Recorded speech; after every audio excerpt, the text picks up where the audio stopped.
Hello everyone. Now today we are going to discuss about types of chemical reaction. Chapter first, chemical reactions and equations, class 10th. Okay, class 10 का first chapter है chemical reaction and equation. तो उसमें से आज study करने वाले हैं हम types of chemical reactions.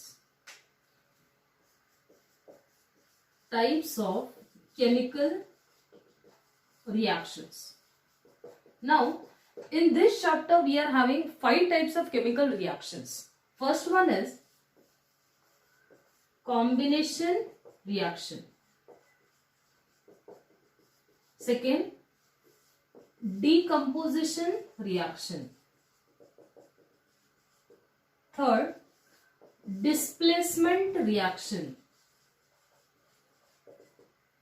Fourth, double displacement reaction.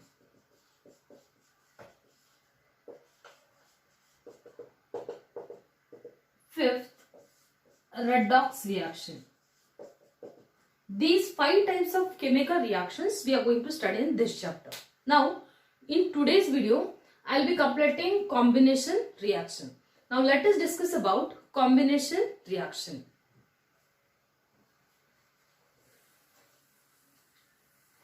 Now, what these combination reactions are?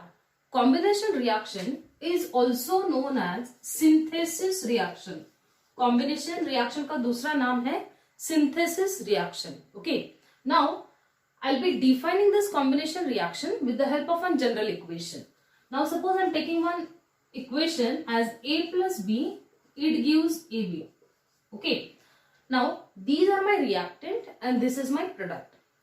Now, how I'll define this combination reaction? Again, the name itself indicates the meaning. Combination means combining. Now, on LHS side, A and B are my reactant. So, when A and B will combine together, then I am getting a single product, that is AB. So, how I'll define this combination reaction?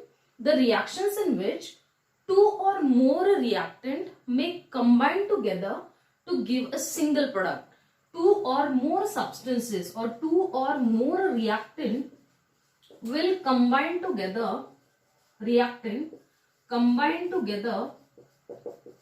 to form a single product. To form a single product is known as combination reaction. जिस reaction में 2 या 2 से ज्यादा reactant combine होंगे और उनसे अगर आपको एक ही प्रोडक्ट मिलता है तो वो सारी रिएक्शन जो है वो कॉम्बिनेशन रिएक्शन कहलाई जाती है. ओके. नाउ कॉम्बिनेशन रिएक्शन में जो रिएक्टेंट रिएक्ट हो रहे हैं वो रिएक्टेंट दोनों एलिमेंट हो सकते हैं. मतलब जो ए एंड बी मैंने लिया है बोथ देल बी एलिमेंट, या फिर दोनों कंपाउंड हो सकते हैं, दोनों कंपाउंड भी हो सकते हैं, या फिर एक एलिमेंट या एक कंपाउंड हो सकता है. ओके. तो मैंने जो ए एंड बी रिएक्टेंट लिए हैं तो उसमें से दोनों भी एलिमेंट हो सकते हैं, दोनों कंपाउंड हो सकते हैं, या फिर एक एलिमेंट या एक कंपाउंड हो सकते हैं. Now let us explain this combination reaction with the help of few examples. कुछ एग्जांपल लेके हम इस कॉम्बिनेशन रिएक्शन को एक्सप्लेन करते हैं. फिलहाल के लिए इसका डेफिनेशन याद रखो. 1-2 मार्क के लिए डेफिनेशन आता है आपको. Define combination reaction. Now will be explaining this combination reaction with the help of few examples. Now suppose I am taking first example as burning of carbon. Carbon का burning हम ले रहे हैं. Burning of coke. Coke is nothing but carbon. So C plus O2, it gives CO2, that is carbon dioxide. So whenever carbon will burn in presence of oxygen, it gives carbon dioxide. जब भी carbon का burn होता है आपको gas release होता है, that is carbon dioxide with release of large amount of heat. अब आपने इंट्रो पार्ट में देखा है when the heat is released during the reaction, had that heat released we are writing on the product side. तो ऐसे उस reaction को आपने क्या नाम दिया है? Yes, those reactions are called as exothermic reaction. जिस भी रिएक्शन में हीट रिलीज होती है तो उस रिएक्शन को आप क्या बोलते हो? Exothermic reaction. Okay. So here we have taken example burning of carbon. Now second example. Now, one activity is given in NCERT book, burning of magnesium ribbon, Mg plus O2, it gives MgO. Now, this magnesium ribbon will burn to give magnesium oxide. ये जो magnesium ribbon है वो burn हो जाएगी और आपको white colour का powder मिलेगा, that is of magnesium oxide. Now first let us see whether the reaction is balanced और not. 2O2 MgO. So I'll write 2 here, that oxygen will get balanced. Now see magnesium 2 Mg 1 Mg. So I'll write 2 here. Now the reaction is balanced. Okay. Now इसमें आपको 2 mark के लिए question आता है. Magnesium ribbon को आप कर रहे हो burn. Okay, so we are cleaning first that magnesium ribbon. इस मैग्नीशियम रिबन को आप क्लीन कर रहे हैं, cleaning with the help of sand paper. आपको क्वेश्चन आता है why to clean magnesium ribbon before burning. उसको बर्न करने से पहले मैग्नीशियम रिबन को क्यों क्लीन किया जाता है, ये 2 मार्क का क्वेश्चन आता है एग्जाम में. See what is the reason for that. Why to clean magnesium ribbon with the help of sand paper. Because when you will rub that magnesium ribbon with the sandpaper, it will be helpful to you to remove the oxide or carbonate layer on the surface of ribbon. वो जो magnesium ribbon है, उस magnesium के ribbon के ऊपर oxide का layer है, magnesium oxide layer है या फिर मैग्नीशियम कार्बोनेट का लेयर है, तो वो दोनों निकालने के लिए आपको काम आ जाएगा ये सैंड पेपर. ओके, मतलब जब आप इस सैंड पेपर से उस मैग्नीशियम रिबन को रब करेंगे तो आपका जो ऑक्साइड एंड कार्बोनेट लेयर है तो वो निकल जाएगा, so that magnesium will be exposed for burning easily. Okay, तो मैग्नीशियम का बर्निंग आसान हो जाएगा अगर ये लेयर निकलते हैं तो. So that is the reason rub that magnesium ribbon with the help of sand paper first before burning. ये 2 मार्क के लिए क्वेश्चन आता है एग्जाम में. Okay, now next example, suppose we are taking burning of hydrogen gas H2 plus O2, it gives H2O. See whether the reaction is balanced or not. Oxygen 2, oxygen 1, 2, 2 and 2, hydrogen 4. यहाँ पे 2 लिख दो, मेरा hydrogen balance हो जाए. Okay, so this is also one of the example of combination reaction. Now one most important reaction from this combination reaction is that will discuss just now. Now आपको एक reaction है NCERT में, white washing of wall. So that reaction is important in this combination reaction. इस combination reaction में वो reaction बहुत important है. Addition of water to quicklime. ये reaction है आपको NCERT में.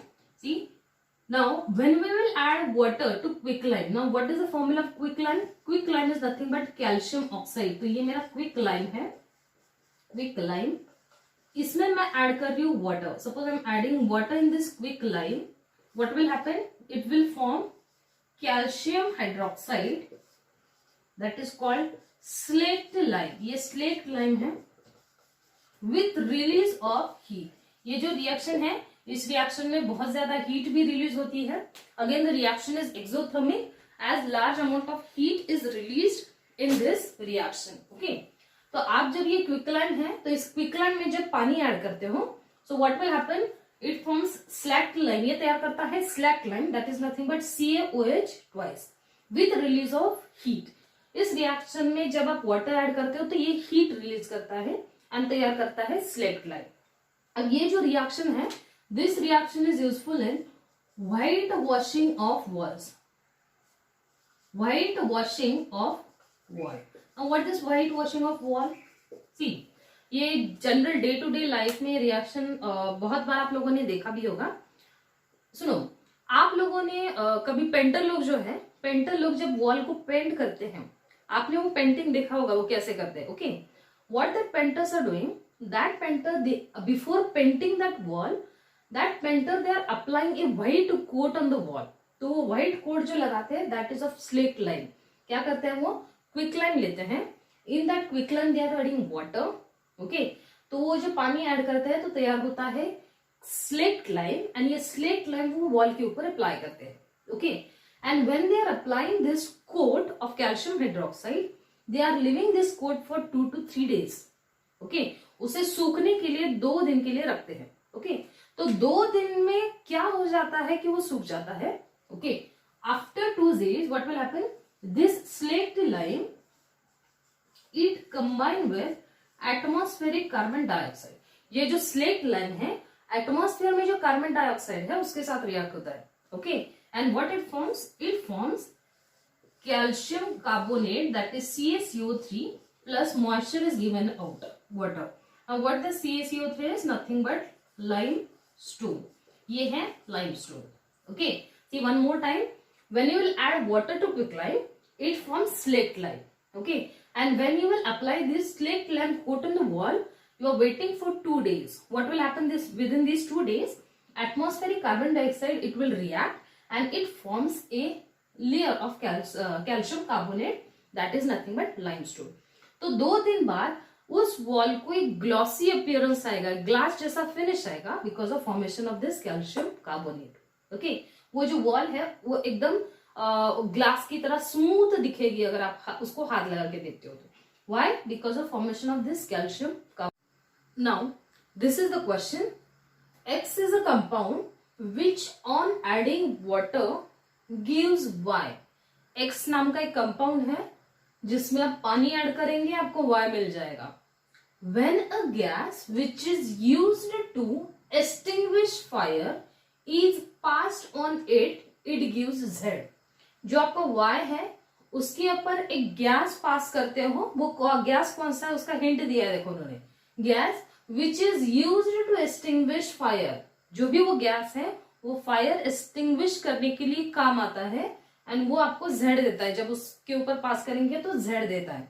जो Z दिया है उसका भी उन्होंने हिंट दिया है which is essential constituent of cement. जो सीमेंट का इसेंशियल कॉन्स्टिट्यूएंट है. अब ऐसे एक्स एंड वाई के क्वेश्चन को कैसे डील करना. ओके, आप सिर्फ एक ही इक्वेशन पढ़े हो इसलिए आपको कोई डिफिकल्ट नहीं जाएगा कि ये एक्स क्या है, वाई क्या है, जेड क्या है. When you study many equations together and when they will throw a question in front of you in the form of x and y, at that time you will face difficulty. Okay, so let us solve this example. Now how to solve this example? First, what to do? First, what they are asking you, write down that one. What they have given? They have given x नाम का compound है which on adding water gives y. मतलब जिसमें आप पानी add करेंगे तो आपको y मिलता है. तो उसको एक स्केलेटल फॉर्म में लिख के लो. x plus water it gives y. अब when a gas which is useful to extinguish fire. अब जो y है उसके ऊपर आपको एक गैस पास करना है. तो आपने y लिया यहाँ पे, उसके ऊपर एक गैस पास करो. ठीक है, अब वो गैस पास करने के बाद आपको पता नहीं है वो गैस कौन सा है इसलिए मैं थोड़ा उसको सपोज मैं उसको स्मॉल a कहलाती हूँ. Okay, which is passed on it it gives Z. अब जब पास करेंगे तो उसके ऊपर Z मिलेगा. अब ये Z जो है उसका भी हिंट दिया है कि वो सीमेंट का एसेंशियल कॉन्स्टिट्यूएंट है.